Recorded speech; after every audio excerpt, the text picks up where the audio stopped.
Roger, go for deploy. Everybody in the shuttle program, the crew is go for launch. Roger, nice to be in orbit. We have followed in their footsteps to get us where we are today.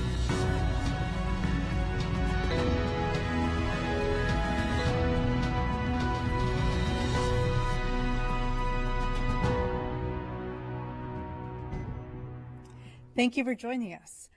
Moments ago, at 7:27 p.m., the NASA SpaceX Crew-1 mission blasted off from Kennedy Space Center's historic Pad 39A with 4 astronauts, Americans Mike Hopkins, Victor Glover, Shannon Walker, and Japanese astronauts Soichi Noguchi. Today, we have a great group of people to talk about the Crew-1 mission in this post-launch press conference and talk about the many historic elements of this historic launch. Joining us today is NASA Administrator Jim Bridenstine, Kathy Leaders, Associate Administrator for Human Exploration and Operations at NASA Headquarters, Hiroshi Sasaki, Vice President and Director General of JAXA's Human Spaceflight Technology Directorate, Steve Dixon, Administrator of the Federal Aviation Administration, FAA, and Gwen Shotwell, President and Chief Operating Officer of SpaceX. And I'm Bettina Inclon. In a moment, we'll hear their opening remarks, and then we'll take questions from the media. So let's start with Administrator Jim Bridenstine. Well, thank you, Bettina. Another historic night, and I want to congratulate the NASA team and the SpaceX team for an amazing job yet again. So the big milestone here is that we are now moving away from development and test and into operational flights. And in fact, this operational flight was licensed by the FAA. So this is truly a commercial launch vehicle, and we're grateful to our partners at SpaceX for providing it and our partners at the FAA for licensing it. And I'm also grateful to our partners with Japan. And Hiroshi Sasaki, who's with us today, you should know that Japan is an amazing partner for the United States of America. We are exceptionally grateful that Japan would join us on Crew-1. And so this is a great day for the United States of America and a great day for Japan. And we look forward to many more years of a great partnership, not just in low Earth orbit, but all the way to the moon. So we're just really excited with how well it went today, and look forward to answering any questions. Kathy? Yeah, I cannot tell you. I know. Thank you, Gwen. It's been quite a journey for the team that's been out here and working so hard. This is really an amazing day for us. I can't tell you. I'm just like pretty choked up a little bit thinking about, the folks that have spent years of their lives getting ready for this mission, and being able to see the crew fly today was just phenomenal. We've talked a lot about firsts, and this mission is an example of multiple firsts for us. A partnership across agencies with the FAA, obviously, FCC, first commercial mission, a partnership across our international partners, and having, the Sasaki-san here is an example, and having Soichi on the flight is just an amazing experience for us. But most of all, it's a partnership with SpaceX and our commercial partners. And leaving the team over there in the firing room, everybody is so fired up. They're so excited about this mission, but we're not done yet. We need to keep going. That spacecraft's out there with those 4 precious crew members on them, and we're going to get them safely to the International Space Station tomorrow, right? And but it was a beautiful launch today, and really excited, and thank you. First of all, on behalf of JAXA, I'd like to express my appreciation to all staff who are engaged in the launch operations during the COVID-19 situations.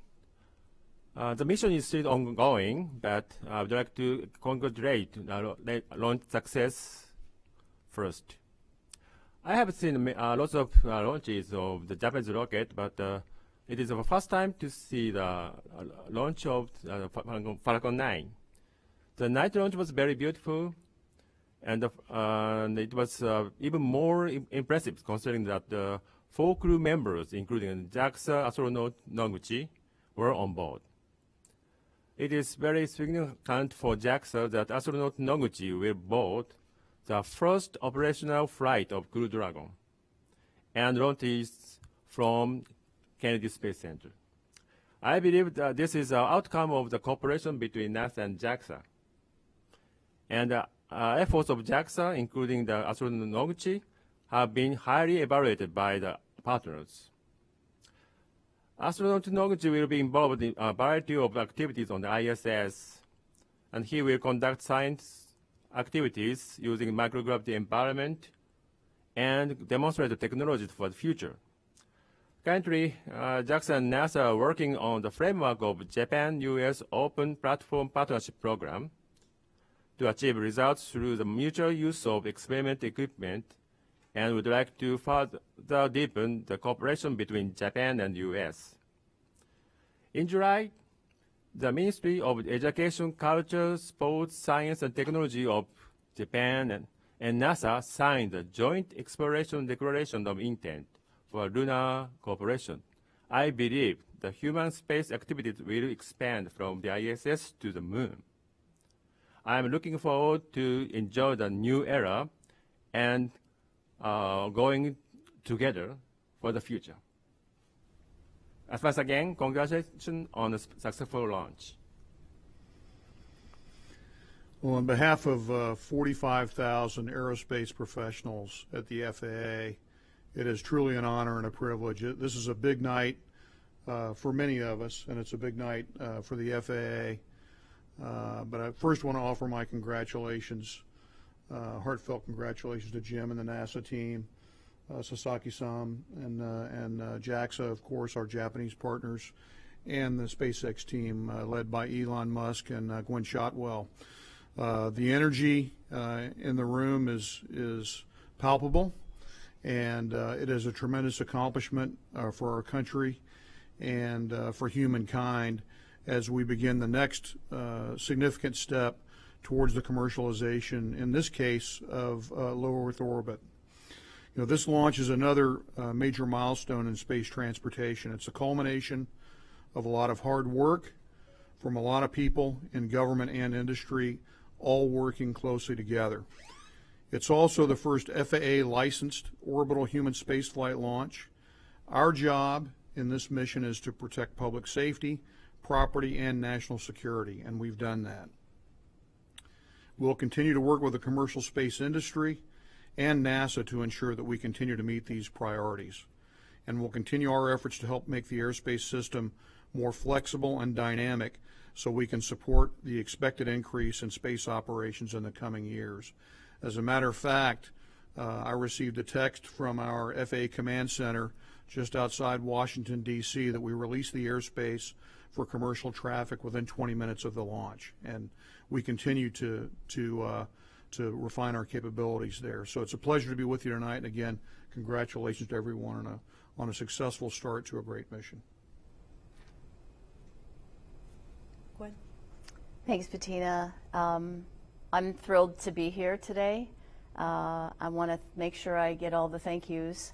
Thanks to NASA to start with for the partnership that we've had. This journey began really in August of 2006 when we first started working on Dragon and Falcon 9 together. So thank you for your partnership.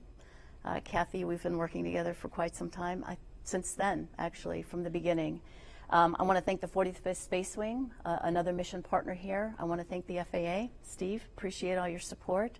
And Sasaki-san, I wanted to thank you as well for both coming and participating, but also for allowing Soichi to fly on a Dragon. I want to thank SpaceX employees who have worked hard and tirelessly through pretty extraordinary times. They continue to amaze me, and I'm so proud of them. So I wanted to thank them for that as well. Could not be more proud of the work that we've all done together here today. Falcon 9 the launch looked beautiful. I don't have any specifics on any anomalies that we had, which is great.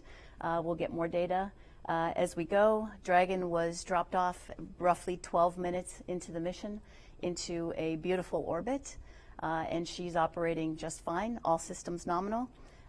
Executed a burn and I think there's 2 more to go. We approach the space station in a little over 24 hours from now, and then we'll be able to breathe a sigh of relief 26 or so hours from now, once we hand the crew over to NASA. In the next 15 months, we should be flying roughly 7 Dragon missions, and this mission represents the initiation of a Dragon in orbit continuously, knocking on wood, and certainly is really the beginning of a new era in human spaceflight. So thanks very much. Thank you. Thank you all. I know that I could speak for millions that are just really excited to see these 4 astronauts on the Crew Dragon Resilience and get to the International Space Station for this important mission. So with that, we'll take some questions. Our first question is from Marsha Dunn.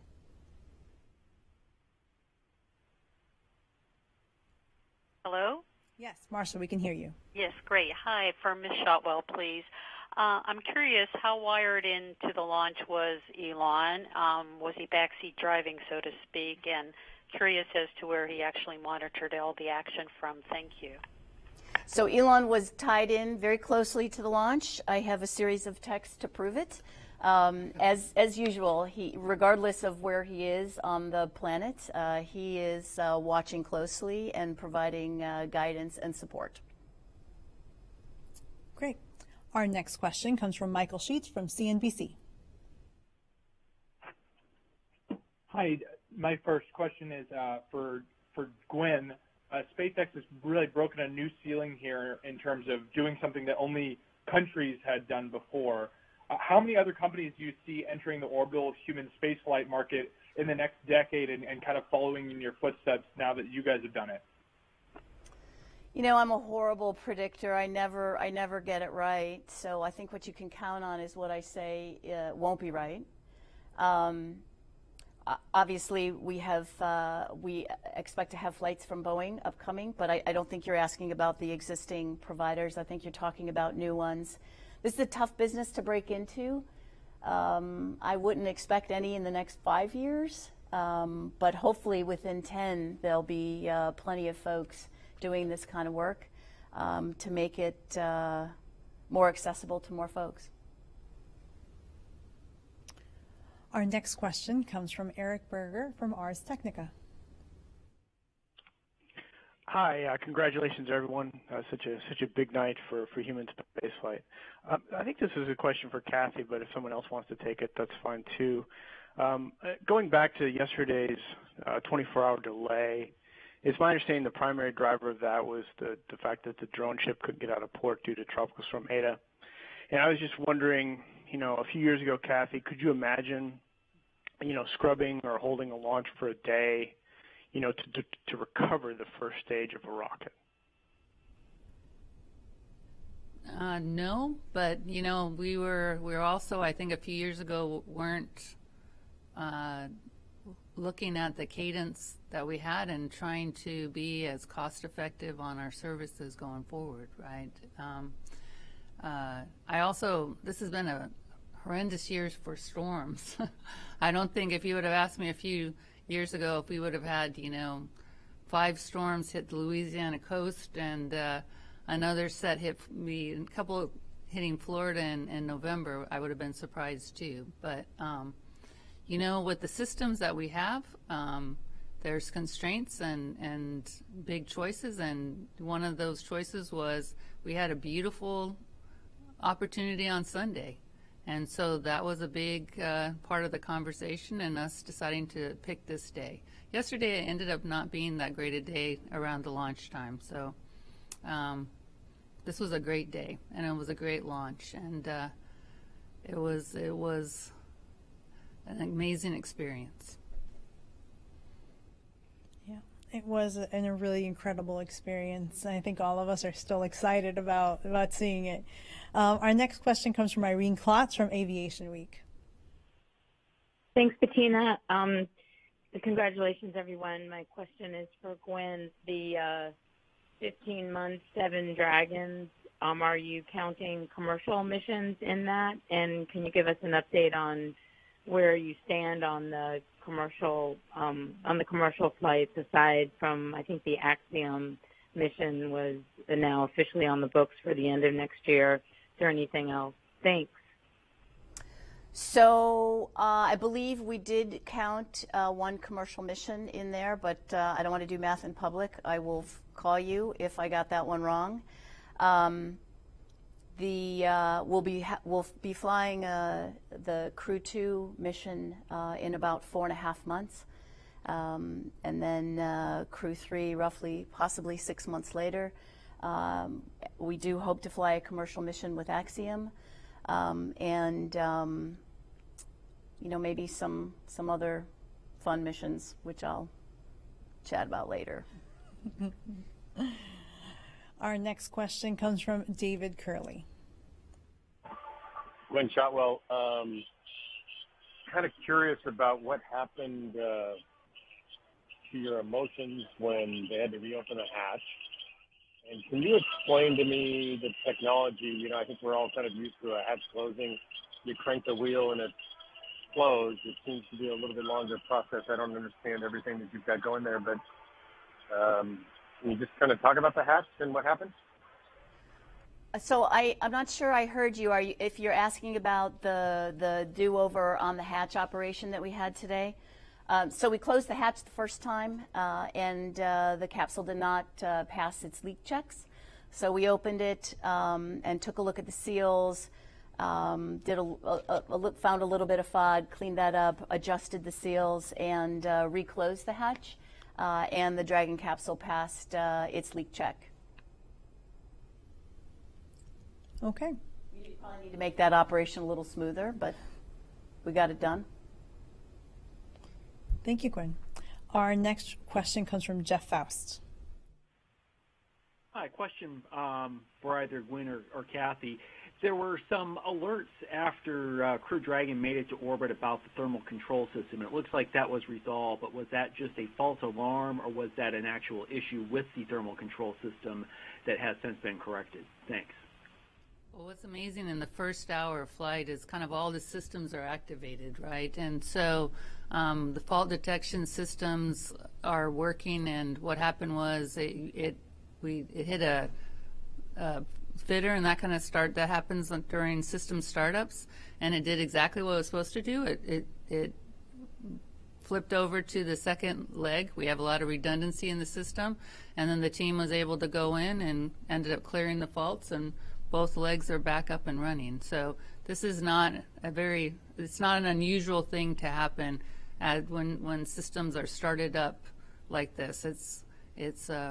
We go through the launch, and then we kind of hang out for that first hour of Dragon activation, because it kind of is an amazing thing, and it goes through and checks out all the different parts of it, and it gives us a good health check for the way the spacecraft's working. And like Gwen said, the Dragon's flying beautifully right now. Thank you both. Our next question comes from Joey Roulette, Reuters. Hey, thanks, Bettina. Question for Kathy. I just wanted to follow up on that. Can you kind of give us a sense of what happened with the thermal control system? And for Gwen, how many private astronaut missions do you guys have booked up right now? Can you give us like a ballpark on maybe how much you're in talks for, or how much you have solidified? Thanks. Well, sometimes it's just a sensor issue, right? And it's just a startup sensor getting everything aligned. And so actually, nothing really happened to the system. It was kind of just a function of kind of running through. And when you have all these checks and your system's doing all the checks, sometimes it'll hit a limit and then flip over, and then you reset the pieces of it. And so actually we have 2 good loops now, and the system's working great. So like I said, it's just a little bit of a startup glitch. Thank you. Paul Brinkman, UPI, is our next reporter. Paul? Yeah, thanks. I'm really thinking about the astronauts in space now, and poor people trying to sleep after launching on a rocket and flying around the Earth on a new spacecraft. My understanding is the flight time tonight apparently was extended, partly for their sleep time, and we've heard how important it is that they get proper sleep. But I'm thinking that must be kind of a challenge. So I guess, Kathy or Gwen, could you talk a little bit about how well astronauts sleep in space, and is it a really peaceful ride aboard Dragon now as it's cruising in orbit, or is there a lights out rule or a no talking rule? Thanks. Well, they do have little curtains that they cover the windows, and they do get out of their suits and get comfortable and lay down. And you have to realize too, you're in 0G too, right? So you're in a little bit different position. These are experienced crew members, and they know that they've got to get their rest and work through them. And so the other really great thing is you can watch them, because there'll be a lot of NASA coverage of the mission over this next 26 hours. So you'll be able to see the crew during different activities, not while they're sleeping, but doing other activities, and so you'll be able to watch along what they do. These folks know what they're doing. They're very experienced. They know that they got to get their rest so that they can do the sequence of events that are coming up for docking as safely as possible. Yeah. Still would be really hard to sleep right now. I'd be really excited. They were having a lot of fun. If you noticed them, you guys need to watch them. They were actually, this crew was, they were there, and they were enjoying being in space again. Yeah, what an experience. Our next question comes from Stephen Clark. Hi, congratulations, Stephen Clark from Spaceflight Now. I just wanted to clarify one thing from Gwen, the 7 Dragon missions in the next 15 months, I think you said. Do those include the cargo missions, or are those all crew missions? And also, I wanted to get an update on your Crew Dragon production line. How many Crew Dragons are currently being built? You have 2 that have launched now. Do you have any other Crew Dragons being assembled right now, or will you be doing your near-term missions with these 2 vehicles? Thanks. Yeah, so I was hedging a little bit. I did check my phone, and the 7 missions I was talking about were all for NASA, CRS 21 through 24, and 3 crew missions. But I was hedging just in case one of those doesn't go, to include a commercial mission between now and then. And then the other question you asked was there a second part? Oh, how many Dragons in production? Thanks, Steve. You want to? So we have the Demo 2 Dragon is in the refurbishment process to fly Crew 2. There's a Dragon capsule. Well, there's also the CRS 21 capsule. I think there's 2 more cargo capsules after that, and we will have 3 additional Crew Dragon capsules, I believe. And they're all to some extent in production right now.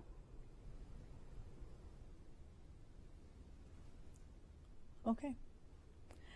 So our next question comes from David Mosier of Business Insider. Thank you for taking my question.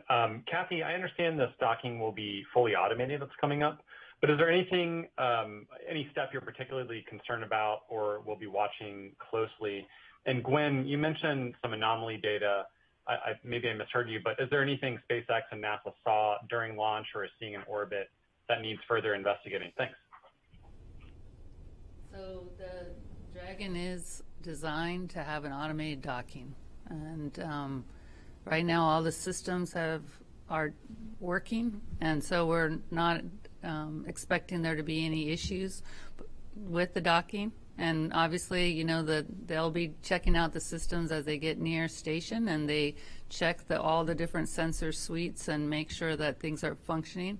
And then the crew is also trained on being able to do some kind of backup maneuvers too. But right now, we're not expecting any issues, and I'm sure docking tomorrow will go smoothly. Great. So, wanted to get one more question for Hiroshi Sasaki. We know that this mission had a lot of great milestones. Not only is it the first crew rotation from a commercial space vehicle, but also you're carrying the first international astronaut on this mission. What is next for JAXA in the future? Next astronauts. Currently, we want to send astronaut Hoshide will currently on the Crew Dragon 2. He will. I hope he will become the ISS commander. Fantastic, fantastic. Well, we're gonna start wrapping up this press conference. But before we do that, I'd like to turn it over to Administrator Bridenstine for some closing remarks. Well, sure. I think what we've seen today is really remarkable. So much work by so many people over a sustained period of time. Again, thank you to SpaceX and Gwen Shotwell and Elon Musk for being an amazing partner to NASA for all of these years. I think it's also important to recognize Kathy Leaders, who was very involved in the commercial resupply program, which then kind of led to the development of a commercial crew program. And of course, Kathy has done amazing work through both of those programs, getting us to where we are as an agency now with commercial crew, and doing such an amazing job that we decided to put her in charge of all human spaceflight for NASA. So she's now responsible for getting us to the moon and onto Mars. So just want to say to Kathy Leaders, NASA is so grateful for all of your leadership for all of these years. And I can't wait to see the amazing things that you and the team do in the future. I also want to thank our friends from Japan. Again, there is no better partner to the United States of America when it comes to space exploration than the nation of Japan. JAXA has been with us for a very, very long time.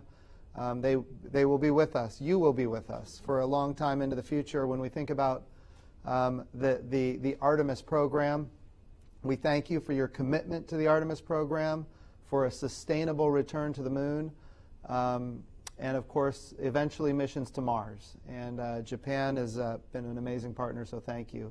And of course, for this mission, so unique in that we are now going into basically operational missions that are commercial in nature, where NASA is a customer. Our goal has been and will be to be one customer of many customers in a very robust commercial marketplace in low Earth orbit. But we also want to have numerous providers that are competing on cost and innovation, and of course, safety. We've seen amazing work from SpaceX already. There's more coming from Boeing. But I think this ecosystem, this very virtuous cycle of continuous development is going to pay benefits to the American taxpayer and space exploration. And as these missions go forward and we get more and more into the commercial aspects of it, the FAA is going to continue to be a critical partner. And we're grateful to the leadership there at the FAA for licensing this launch and moving us forward as a nation into this new era of commercial human spaceflight into orbital space. So, so many amazing things on this flight. As Kathy said earlier, it is not over. This was a beautiful launch, and we are all very excited about the launch. But remember, this is a 6-month mission, and it's the first of many. And I will tell you that we use the word operational. Make no mistake, when you're flying into space, it is always there's always risk, and we will always be diligent. And we have all the confidence in the world in SpaceX and in the NASA team, in our partners, international partners, FAA, and of course Boeing upcoming, which is going to be exciting. So I'm just very, very thrilled about how today went and look forward to so many great days in the future. Thank you, Jim. So stay with us. We have lots of exciting news. As we've mentioned, we'll be having live continuous coverage on NASA television through docking, which will happen at 11 p.m. Tomorrow. And we'll also, of course, have the welcome ceremony. You can get all this information and lots more at nasa.gov. Again, nasa.gov, and you can watch the live broadcast on NASA TV. So thank you so much for joining us, and have a good night. Here's our first live look inside the suit-up room. Crew Dragon Commander Mike Hopkins was born in Lebanon, Missouri. Pilot Victor Glover is a native of Pomona, California. And Mission Specialist Shannon Walker is from Houston, Texas. Mission Specialist Soichi Noguchi is from Yokohama, Kanagawa, Japan. Here they come, walking down the hall. Everyone's looking quite happy there. Yeah, so cool. They're looking for people. They're looking for the people that have helped them all along the way, too, and want to make eye contact. Here they come, the Crew-1 astronauts now beginning their journey to the launch pad ahead of this historic mission to the International Space Station. This is Cora on countdown